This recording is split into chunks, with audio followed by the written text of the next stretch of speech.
السلام علیکم دیدونکو خوږ خوشحال مو غواړم امید لرم چې ښې چارې ولرئ نو نن ورځ به د دویچ لرنن auf پښتو د درسونو په لړۍ کې سوالیه جملې په جرمني یا الماني ژبه کې زده کړو نو په جرمني یا الماني ژبه کې سوالیه جملو ته wie fragen یا هم w questions په انګلیش کې ورته ویل کېږي wie fragen په جرمني کې ورته وایي او په انګلیش کې ورته ویل کېږي w questions یعنی هغه سوالونه یا جملې سوالیه جملې کوم یو چې په w سره شروع کېږي نو د نن ورځې درس ته لیکچن 28 یعنی 28م درس راځئ په سوالیه جملو باندې شروع وکړو wie fragen یا w questions همدا w questions دي یا هغه سوالیه جملې چې په w سره شروع شوي وي نو لومړی ده wohin یعنی چیرته یا په انګلیش کې ویل کېږي where to چې چیرته تاسو د تګ اراده لرئ یا چیرته ځئ نو wohin یعنی چیرته وروسته به نور مثالونه او د هغوی تشریحات ووینو wohin چیرته او په انګلیش کې ورته ویل کېږي where to همدارنګه دویم ده woher یعنی له کوم ځایه woher یعنی د کوم ځایه یا where from په انګلیش کې ورته ویل کېږي او په جرمني ژبه کې ورته ویل کېږي woher له کوم ځایه ورپسې دریم wie frage ده wo یعنی چیرته چیرې where یعنی په انګلیش کې ورته where ویل کېږي همدارنګه ورپسې ده wie یعنی څنګه یا څنګه او په انګلیش کې ورته ویل کېږي how wie څنګه how ورپسې ده was یعنی څه شی په انګلیش کې ورته ویل کېږي what همدارنګه ورپسې ده where یعنی څوک او په انګلیش کې ورته ویل کېږي who یعنی څوک یو شخص یو څوک where په جرمني ژبه کې ورته ویل کېږي نو wohin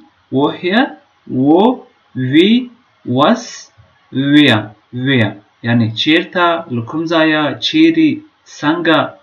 څه شی او څوک ورپسې دلته په هایلایټ کې د انګلیش ترجمه هم لیدلای شئ راځئ ورپسې مثالونه ته لاړ شو wohin د چیرته په مطلب ده یا چیرې تګ ده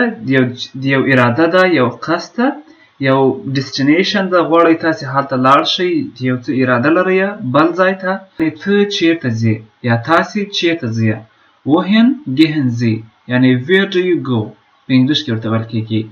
wohin gehen Sie یعنی تاسو چیرته ځئ دا ځې چې ده هغه höflichkeit ده یعنی د مؤدبانه کلمو له ډلې نه ده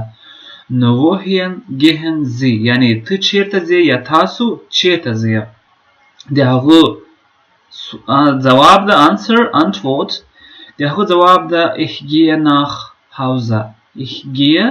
nach Hause یعنی زه کور ته ځم زه gehe ځم nach to یعنی ته Hause کور ته یعنی زه کور ته ځم ich gehe nach Hause د تا نه څوک پوښتنه وکوي wohin gehen Sie یعنی ته چیرته ځې یا تاسو چیرته ځئ د هغه جواب ده antwort یعنی جواب یې ده ich gehe nach Hause زه کور ته ځم نو تاسو چې هر چیرته ځئ مکتب ته ځئ پوهنتون ته ځئ کور ته ځئ بازار ته ځئ هر چیرته چې ځئ یوازې د Hause په ځای همهغه مربوطې سیمې نوم واخلئ یعنی I go home this is English translation همدارنګه ورپسې ده woher یعنی له کوم ځایه یا where from په انګلیش کې ورته ویل کېږي هغو ته وایي په جرمني ژبه کې woher راځئ د هغو سوال ته یا پوښتنې ته woher kommen Sie یعنی تاسو د کوم ځای یاست نو where are you from یا هم په جرمني ژبه کې ورته ویل کېږي woher kommen Sie یعنی تاسو د کوم ځای یاست antwort یعنی د هغو جواب ده ich komme aus Berlin یعنی زه له برلین څخه یم I'm from Berlin یعنی زه له برلین څخه یم ich komme aus Berlin یعنی زه له برلین څخه یم یا دویم وایو ich komme aus Afghanistan ich komme aus Afghanistan یعنی زه له افغانستان څخه یم. نو لومړی پوښتنه ده woher kommen Sie؟ د هغه جواب ده ich komme aus Berlin, ich komme aus Afghanistan یا افغانستان یعنی زه له افغانستان څخه یم. نو د تاسو د هر ملک نه چې یاست یا د هرې سیمې نه چې یاست د هغو نوم دلته لیکلی سي د برلین یا د افغانستان په ځای باندې.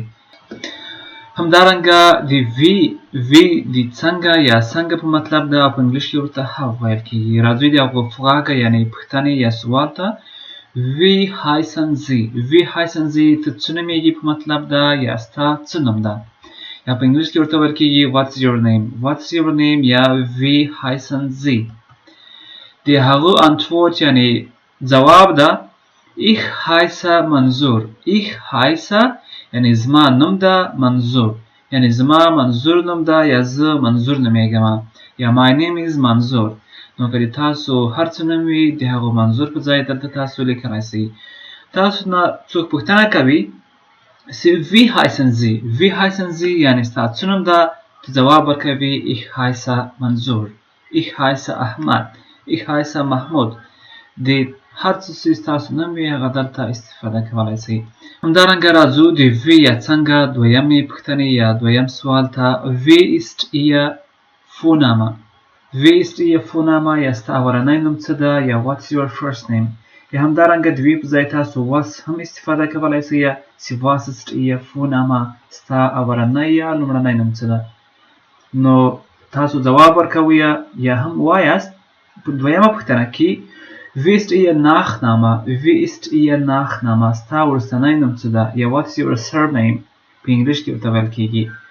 نو wie ist Ihr Vorname ستا اولنی نوم څه ده یا هم wie ist Ihr Nachname ستا وروستنی نوم څه ده یا تخلص. نو Vorname اولنی نوم ته ویل کېږي او Nachname وروستنی نوم یا تخلص یا د فامیلي نوم ته ویل کېږي. راځو د هغو antwort یعنی جواب ته mein Vorname ist Ahmad زما لومړنی نوم یا اولنی نوم احمد ده. mein زما Vorname اولنی نوم ist ده احمد ده. زما اولنی نوم احمد ده. په پوره جمله کې ویلی سو mein Vorname ist Ahmad زما اولنی نوم احمد ده یا my first name is احمد په انګلیش کې ورته ویل کېږي. همدارنګه د دویمې پوښتنې جواب چې wie ist Ihr Nachname ستا surname څه ده یا ستا فامیلي نوم څه ده یا ستا وروستنی نوم څه ده. د هغو جواب ده mein Nachname ist منظور زما وروستنی نوم یا تخلص منظور ده. نو مکمل نوم به څه وي احمد منظور ده. نو احمد چې سو هغه Vorname ده یا لومړنی نوم یا اولنی نوم او منظور چې ده هغه Nachname ده یا تخلص یا وروستنی نوم. نو Vorname لومړنی نوم ته ویل کېږي او Nachname وروستنی نوم یا تخلص ته ویل کېږي. نو دا یو مثال ول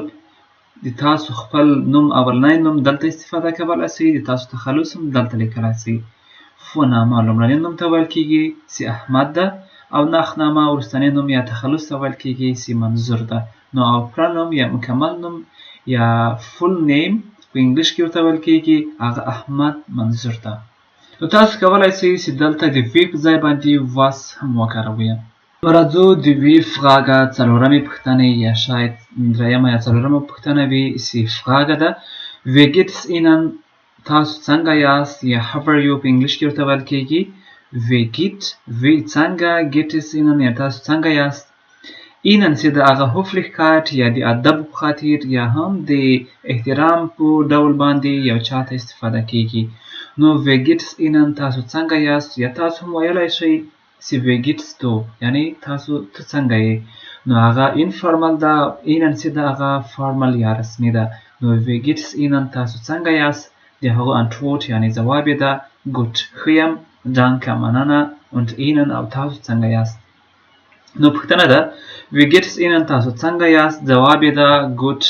ښه یم danke مننه und Ihnen او تاسو gut danke und Ihnen یا gut thank you and you په انګلیش کې ورته ویل کېږي. د هغه جواب ده auch gut یعنی همچنان یا همدارنګه ښه یم danke مننه یا تشکر. نو مکمل به یې وایاست چې gut خیم danke مننه und ihnen او تاسو بیا هغه جواب درکوي auch gut یعنی همچنان خیم danke مننه ختم. همدارنګه د وی فراګه ورپسې پوښتنه یا سوال wie ist ihr Familienstand wie ist ihr Familienstand یعنی ستا مدني حالت څنګه ده یا what's your marital status په انګلیش کې ورته ویل کیږي what's your marital status په انګلیش کې او په جرمني ژبه کې وایو wie ist ihr Familienstand یعنی ستا مدني حالت څنګه ده د هغه جواب ده ich bin ledig زه مجرد یم ich bin verheiratet یعنی زه واده شوی یم یا ما واده کړی ده او ich bin geschieden یعنی زه طلاق شوی یم نو که چیرې تاسو نه څوک پوښتنه وکړي چې تاسو مدني حالت څنګه ده یعنی واده مو کړی ده مجرد یاست او که نور څه نو د تاسو نه به هغوی پوښتنه کوي wie ist ihr Familienstand یعنی ستاسو مدني حالت څنګه ده نو تاسو به جواب ورکوئ چې ich bin ledig زه مجرد یم ich bin verheiratet ما واده کړی ده ich bin geschieden ما طلاق میندلی ده نو همدا پوښتنې دي یا I'm single I'm married or I'm divorced دا په انګلیش کې ورته ویل کیږي wie buchstabiert man das wie buchstabiert man das یعنی هغه څنګه لیکي نو که چیرته تاسو چاته خپل نوم ووایاست یا تخلص ورته تکرار کړئ یا کوم یو اډرس ورته ووایاست یا هغوی صحیح نشي کولی چې ویې لیکي نو د تاسو نه د سپیل کولو یا د هغوی د لیکلو نه پوښتنه کوي نو بیا پوښتنه ده wie buchstabiert man das یعنی هغه سړی څنګه لیکي یا هغه څنګه لیکي نو د هغه جواب ده antwort یعنی جواب یې ده AHAMD یعنی همداسې احمد یعنی که چیرې تاسو نه د نوم پوښتنه کړې وي نو تاسو به یې ورته سپیل کوئ AHAMD یعنی دا یې سپیل ده دا سړی همداسې لیکي wie buchstabiert man das یعنی هغه سړی څنګه لیکي یا هغه څنګه لیکي ورپسې راځو د was frage ته نو was د څه شي په مطلب ده یا what په انګلیش کې ورته ویل کیږي د هغې سوال ده نو was sind sie von Beruf was sind sie von Beruf یعنی تاسو یا تاسې څه کاره یاست یا څه کار کوئ یا what is your profession یعنی تاسو څه کار کوئ یا څه کسب کوئ د هغه جواب ده ich bin Lehrer von Beruf زه استاد یم په دنده یا زه استاد یم یا زه معلم یم نو Lehrer معلم ته ویل کیږي او که چیرته نه ښځه وي نو هغه Lehrerin یعنی ښځینه استاده نو was sind sie von Beruf یعنی تاسو څه کاره یاست ich bin Lehrer von Beruf زه استاد یم نو تاسو هر څه کاره یاست ich bin Ingenieur زه یو انجینیر یم ich bin Lehrerin ich bin Lehrer چې هر څه کسب لرئ تاسو یې دلته استفاده کولی شئ زه ډاکټر یم زه هر شی یم چې هغه تاسو دلته ویلی شئ همدارنګه د was دویم سوال ده what is this یعنی دا څه شی ده یا هغه څه شی ده what is that په انګلیش کې ورته ویل کیږي نو د هغه جواب ده das ist ein Buch یعنی دا یو کتاب ده یا that is a book یا هغه یو کتاب ده نو یا das ist ein Katze هغه یو پیشو ده یا that is a cat هغه یو پیشو ده یا پیشی ده نو هر څه تاسو دلته استفاده کولی شئ د هغه نوم ولیکئ څنګه ورپسې وی فراګه ده wo یعنی چیرې یا where د هغه سوال ده فراګه wo wohnen sie یعنی تاسو چیرته اوسیږئ یا where do you live دا هم په انګلیش باندې ده نو د هغه جواب ده ich wohne in Berlin یعنی زه په برلین کې اوسېږم یا زه په برلین کې اوسم یا I live in Berlin یعنی زه په برلین کې اوسېږم نو دا ده wo wohnen sie یعنی تاسو چیرته اوسیږئ یا ته چیرته اوسیږئ زی چې د هغه Höflichkeit کولی شئ چې ته ووایې wo